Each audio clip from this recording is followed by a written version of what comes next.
नमस्ते विद्यार्थियों, बगरू महिला पीजी महाविद्यालय के ऑनलाइन क्लासेस में आप सभी का हार्दिक स्वागत, हार्दिक अभिनंदन। मैं अनिल कुमार छिपा। आज हम बीकॉम पार्ट थर्ड एक बुक है क्रियात्मक प्रबंध, उसका एक टॉपिक है मूल्य निर्धारण। इसके बारे में आज हम पढ़ेंगे। तो मूल्य निर्धारण, पहले हम इस शब्द को समझ लेते हैं। मूल्य निर्धारण का मतलब होता है किसी भी वस्तु की जो कीमत होती है वो फिक्स कर लेना। कि आप कोई वस्तु बना रहे हो तो मार्केट में वो वस्तु कितने की बिकेगी, उसकी रेट क्या होनी चाहिए। एक सामान्य उपभोक्ता उस वस्तु को प्राप्त करने के लिए अधिकतम कितनी राशि का त्याग कर सकता है। तो एक सामान्य उपभोक्ता जितनी राशि का वो त्याग कर सकता है उसी के अनुसार ही हमें अपनी वस्तु का मूल्य निर्धारण करना चाहिए, इतना ही उस वस्तु का मूल्य हमें रखना चाहिए। ये डिपेंड करता है विद्यार्थियों वस्तु की लागत पर। मूल्य जो होता है कि छोटी मोटी चीज नहीं होती। अगर आपको अर्थव्यवस्था के अंदर मुद्रास्फीति को कंट्रोल करना है तो वहाँ पर उत्पाद जो होते हैं, चाहे सेवा हो या कोई वस्तु हो, उनकी कीमत जो होती है, उन कीमत का जो मूल्य जो होगा वो बहुत ही बड़ा होता है किसी भी देश की अर्थव्यवस्था को ऊपर ले जाने के लिए। मान लीजिए मार्केट में कंपटीशन ज़्यादा है तो आपको मार्केट में अपनी जगह बनाए रखने के लिए आपकी वस्तु की कीमत अन्य जो वस्तु जो होगी उनसे कम रखनी होगी। और अगर आप उनके समानार्थी या उससे ज़्यादा वस्तु की कीमत रखते हो और आप फिर भी जगह बनाना चाहते हो मार्केट में, तो आपको अन्य कंपनियों से बढ़िया क्वालिटी देनी पड़ेगी उन वस्तुओं में या सेवाओं में। तब जाके आपकी जो वस्तु या सेवा है वो मार्केट में अपनी जगह बना पाएगी। तो इस प्रकार से जो कीमत जो होती है वस्तु की वो अंतर्राष्ट्रीय व्यापार को भी बढ़ाती है, सामान्य व्यापार को भी बढ़ाती है, लागतों को कम कर देती है, आपके लाभ को बढ़ाती है, व्यवसाय के नए नए अवसरों को खोजती है और सबसे बड़ी बात भारत की अर्थव्यवस्था को आगे ले जाती है, उसको ऊपर ले जाती है। तो सुनने में एक छोटा सा शब्द है कीमत, वस्तु की कीमत, क्योंकि हम मुश्किल से एक या दो वस्तुएं खरीदते हैं। अगर वो रुपये 2 रुपये ज़्यादा ले लेता है या कम ले लेता है तो इससे हमें ज़्यादा फर्क नहीं पड़ता है। लेकिन अगर हम एक बड़े स्तर पर देखते हैं तो प्रत्येक देश के अंदर उसकी अर्थव्यवस्था जो होती है, उसका सारी रूपरेखा जो होती है, जो पैसों से संबंधित होता है, वो वस्तु और सेवाओं की कीमत पे डिपेंड करता है कि वस्तु और सेवाओं की कीमत क्या है। जितनी कम कीमत होगी उतनी ज़्यादा माल बिकेगा किसी भी कंपनी का, उतना ज़्यादा लाभ कमाएगी और उस लाभ को फंड बनाकर अन्य जगह वो पैसों का इन्वेस्टमेंट करेगी और नए नए लोगों की भर्ती करेगी, रोजगार के अवसर बढ़ेंगे। तो आइए विद्यार्थियों, ज़्यादा समय न लेते हुए कीमत की एक परिभाषा है, मूल्य जो है हमारा, उस मूल्य की परिभाषा है जो हमारी क्लार्क जो है क्लार्क ने दी है, हम उनकी परिभाषा का अध्ययन करते हैं और देखेंगे विद्यार्थियों कीमत जो होगी वो कितनी महत्वपूर्ण है। एक बार डायरेक्ट इसको पढ़ लेते हैं, समझ लेते हैं, उसके बाद में हम आगे चलते हैं। क्लर्क के अनुसार कीमत किसी भी वस्तु या सेवा, अर्थात क्लर्क कहते हैं कि कीमत किसी भी वस्तु या सेवा का बाजार मूल्य है। अर्थात कोई जो वस्तु जो होगी या सेवा होगी उसका बाजार का मूल्य क्या है, वो कीमत कहलाएगी। देख लेंगे विद्यार्थी, एक बार मैंने एक वस्तु बनाई जो मेरे लिए 10 रुपये की पड़ी। उसकी लागत कितनी आई? 10 रुपये आई। मैंने 1 रुपये उसमें पैकिंग में लगा दिए, 1 रुपये मैंने एडवर्टाइजमेंट में लगा दिए, 1 रुपये मेरे प्रॉफिट का मैंने जोड़ लिया है। तो कुल मिलाकर वो वस्तु क्या हो गई? 10, 11, 12, 13। कुल मिला के उस वस्तु की जो कीमत होगी, अर्थात बाजार में जो वस्तु बिकेगी वो कितने की बिकेगी विद्यार्थियों? 13 रुपये की बिकेगी। ये जो 13 रुपए है, ये क्या कहलाएगी विद्यार्थियों? ये कीमत कहलाएगी। क्या कहलाएगी विद्यार्थियों? कीमत कहलाएगी। आगे बढ़ते हैं। जिसे मुद्रा में प्रकट किया जाता है, विद्यार्थियों ध्यान से सुनना, मुद्रा में प्रकट किया जाता है, रुपए में नहीं। बात को समझना। हम भारत में रह रहे हैं, तो भारत में मुद्रा क्या है? रुपया है, तो हम रुपए में प्रकट करेंगे। अमेरिका में डॉलर चलता है, तो वहां की जो मुद्रा है वो डॉलर है, वो डॉलर में प्रकट करेगा। तो इसलिए यहाँ पर रुपए नहीं लिख के इसमें लिखा है मुद्रा में प्रकट करना, क्योंकि इकोनॉमी के जो नियम है, हमारे जो मैनेजमेंट के नियम जो होते हैं, वो मैनेजमेंट के सारे नियम जो होते हैं किसी एक ही देश पर लागू नहीं होते, अपितु संपूर्ण देश पर, संपूर्ण विश्व पर लागू होते हैं। वो विश्व में जितने भी देश हैं उन सब पे लागू होते हैं। इसलिए यहाँ पर रुपए ने लिखकर मुद्रा का उपयोग किया गया है। उस देश की जो मुद्रा होगी, उस मुद्रा में किसी वस्तु की जो कीमत होगी वो प्रकट की जाती है। ठीक है विद्यार्थियों, आगे देखते हैं। अब हम एक चीज को समझ लेते हैं, सुन लेते हैं उनको। मोटे मोटे रूप से कहा जाए तो जो कीमत होती है वस्तु की, उसमें क्या क्या शामिल हो जाता है? उसमें रॉ मटेरियल जो होता है, रॉ मटेरियल का मतलब होता है कच्ची सामग्री। उस वस्तु को बनाने के लिए जितनी भी सामग्री होती है, उस सामग्री का मूल्य सम्मिलित हो जाता है। व्यक्ति किसी न किसी जगह, किसी न बिल्डिंग में उसको बनाएगा, उसमें वो किराया सम्मिलित होगा। हम जब मजदूरी चुका रहे हैं उनको बनाने वाले को, वो मजदूरी सम्मिलित होगी। अगर हम मशीनों का काम में ले रहे हैं, तो मशीनों का जो आपका जो किस्त जाएगी, जो मशीन हम लेके आए हैं, उनका भी एक छोटा सा पार्ट उस वस्तु में सम्मिलित होगा। लाइट का खर्चा उसमें सम्मिलित होगा।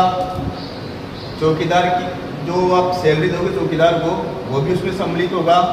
तो इस प्रकार से एक वस्तु को बनाने के लिए, सेवा को देने के लिए बहुत सारी जो वस्तुएं जो होती है, बहुत सारे जो कार्य हमें करने पड़ते हैं, उन सब की जो छोटी छोटी कीमतें होती है, वो कीमत और प्लस जो सास्य होता है, जो कंपनी का स्वामी होता है, मालिक होता है, डायरेक्टर होता है, प्लस उनका लाभ और दुकानदार का लाभ जो बेचना, उसको बेच रहा है। तो इन सब कुछ चीज़ों को मिला देंगे और मिलाने पर जो राशि हमारे सामने आएगी, जो मूल्य हमारे सामने आएगा, वह मूल्य ही किसी भी वस्तु की कीमत कहलाता है। वो सेवा भी हो सकता है और वस्तु भी हो सकती है। ठीक है विद्यार्थियों, इसको मिटा देते हैं। अब बात आती है हमारे पास, हम इसकी विशेषता की बात करें। अगर कीमत के या मूल्य की विशेषताओं की बात करें, तो कीमत में और मूल्य में क्या विशेषता पाई जाती है, आज हम इसकी विशेषताओं के बारे में भी यहीं पर ही पढ़ने वाले हैं। ठीक है विद्यार्थियों, तो विशेषताओं को हम पढ़ते हैं, एक एक पॉइंट लेते हैं विद्यार्थियों विशेषताओं का। विशेषता का पहला जो पॉइंट कहता है कि मौद्रिक मूल्य, जैसा हमने यहाँ पर पहले पढ़ा है कि मुद्रा में किसी न किसी वस्तु की जो कीमत होगी वो मुद्रा में होगी। इसके कहने का मतलब यह है कि आप जो वस्तु को परचेज कर रहे हो, खरीद रहे हो, तो या बेच रहे हो या फिर बना रहे हो, तो उसका जो मापन जो होगा वो मापन मुद्रा में होना चाहिए। उसकी कोई मौद्रिक वैल्यू होनी चाहिए। बिना मुद्रा वैल्यू में वो वस्तु को हम नहीं बेच पाएंगे, उसकी कीमत जो होगी वो हम डिसाइड नहीं कर पाएंगे। इसका दूसरा पॉइंट कह रहा है विद्यार्थियों, मुद्रा में या मौद्रिक मूल्य में चुकाना। ये थोड़ा डीपली पॉइंट है विद्यार्थियों, समझने की बात है। दोबारा इसको बोल देता हूँ, मुद्रा में या मौद्रिक मूल्य में चुकाया जाता है। अर्थात आप अगर किसी वस्तु और सेवाओं को खरीदते हो तो आप उनको मुद्रा दे दो, अर्थात पैसे दे दो। एक तो ये तरीका यही सिखाया है यहाँ पर मुद्रा, हम उसको पैसे दे सकते हैं, वस्तु को खरीद सकते हैं। और दूसरा है मौद्रिक मूल्य, अर्थात अगर आप पैसे नहीं देना चाहते हो और आप उसे किसी न किसी प्रकार की वस्तु देना चाहते हो, तो वो जो वस्तु आप जो दे रहे हो, जिसे हम वस्तु विनिमय कहते हैं, तो उसका भी मुद्रा में मापन होना चाहिए। अर्थात उसकी कीमत जो है मुद्रा में माप सके, ऐसी चीज होनी चाहिए। जैसे हम ये कह देते हैं कि आप मुझे एक बोरी गेहूं की दे दो, ठीक है। और मैं आपको एक बोरी जौ की दे देता हूँ, तो मैंने एक बोरी बेची आपको, तो मुद्रा में मापनी है गेहूं।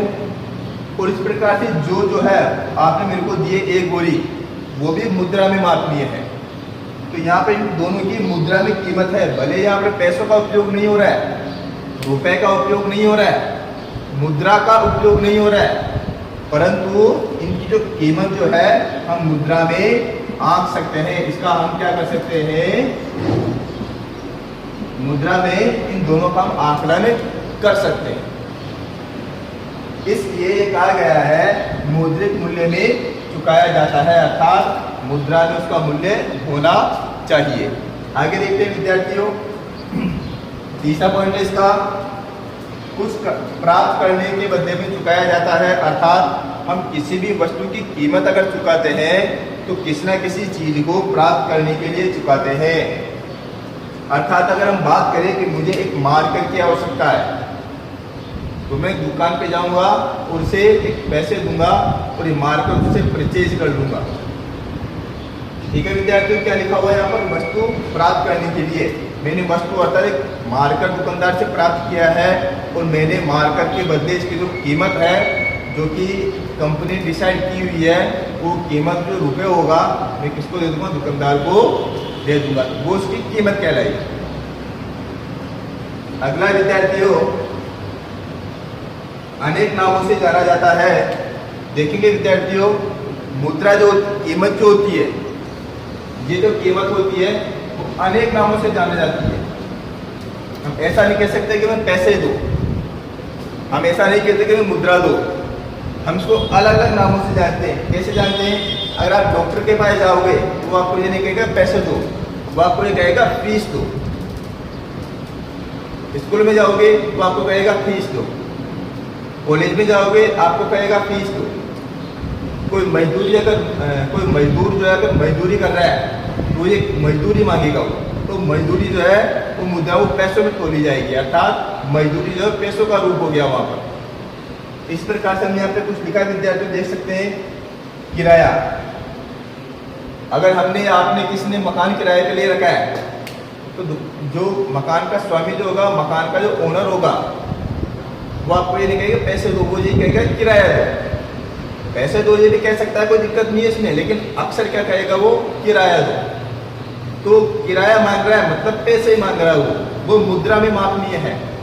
तो कीमत जो होती है उसके कई प्रकार हो सकते हैं, कई नाम हो सकते हैं उसके। जैसे मैं लिखे हैं, कीमत को हम किराया भी कह सकते हैं, कीमत को हम फीस भी कह सकते हैं, कीमत को हम शुल्क भी कह सकते हैं, और सरकार की बात करें तो कीमत को हम टैक्स अर्थात कर भी कह सकते हैं। टैक्स जो होगा वो भी मुद्रा में मापनीय होगा, वो भी हमें मुद्रा के रूप में देना होगा। इसी प्रकार से मजदूरी जो होगी वो भी मुद्रा में मापनीय होगी। इसी प्रकार से सैलरी जो होगी वो भी मुद्रा में मापनीय होने वाली है। ठीक है विद्यार्थियों, आगे चलते हैं, हम पांचवें पॉइंट की तरफ चलते हैं। कई का मिश्रण, जब हमने पहले पढ़ लिया है, कई का मिश्रण का मतलब ये होता है किसी भी वस्तु की कीमत अगर डिसाइड होती है तो उस वस्तु के अंदर बहुत सारी छोटी छोटी कीमतें जो होती है, लागतें जो होती है, लाभ जो होता है, मेहनत जो होती है, उन सबका मिश्रण होता है, उनका योग जो होता है, वो योग ही आगे जाके किसी वस्तु की कीमत बनता है। जैसे मैंने आपको पहले बताया है, किसी पेन है, इसको बनाने के लिए मुझे कच्चे सामग्री प्लास्टिक खरीदना पड़ा, बहुत सारी कच्ची सामग्री खरीदनी पड़ी, उसको मुझे पैसे देने पड़े।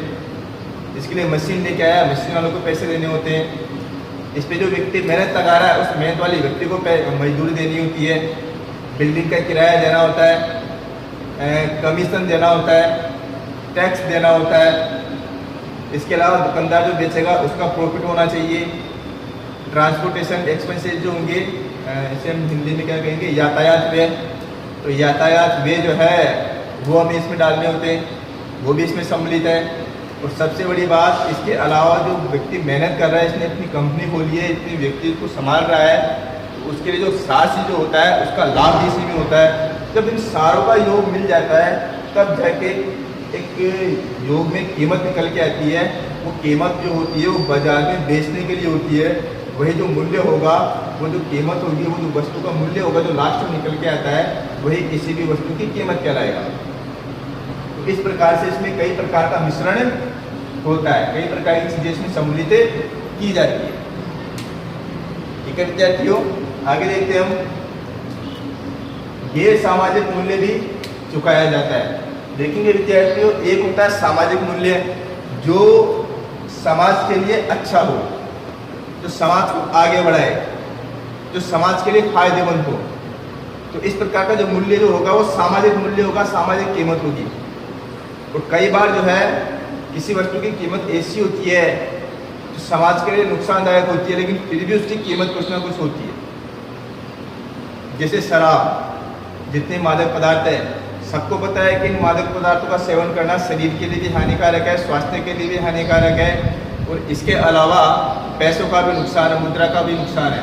ये गैर सामाजिक चीज़ हो गई है, फिर भी इसकी हम सेवन करते हैं, इनका उपयोग करते हैं, जो कि काफ़ी गलत है, लेकिन इनकी भी कुछ ना कुछ कीमत होती है। तो इस प्रकार से किसी भी वस्तु की गैर सामाजिक मूल्य या गैर सामाजिक कीमत भी हो सकती है। हमें केवल कीमत के बारे में पढ़ना है, वो सामाजिक है गैर सामाजिक है, इससे कोई मतलब नहीं है। ठीक है विद्यार्थियों, बस किसी वस्तु की क्या होनी चाहिए, कीमत होनी चाहिए। गैर सामाजिक वस्तुएं भी होती है जो समाज में कल्याणकारी नहीं होती है, उसके बावजूद भी हम उसको पैसे देके उसको हमें देनी पड़ती है। ठीक है विद्यार्थियों, तो इस प्रकार से हमने आज जो पढ़ा है वो मूल्य निर्धारण के बारे में पढ़ा है कि मूल्य निर्धारण क्या होता है।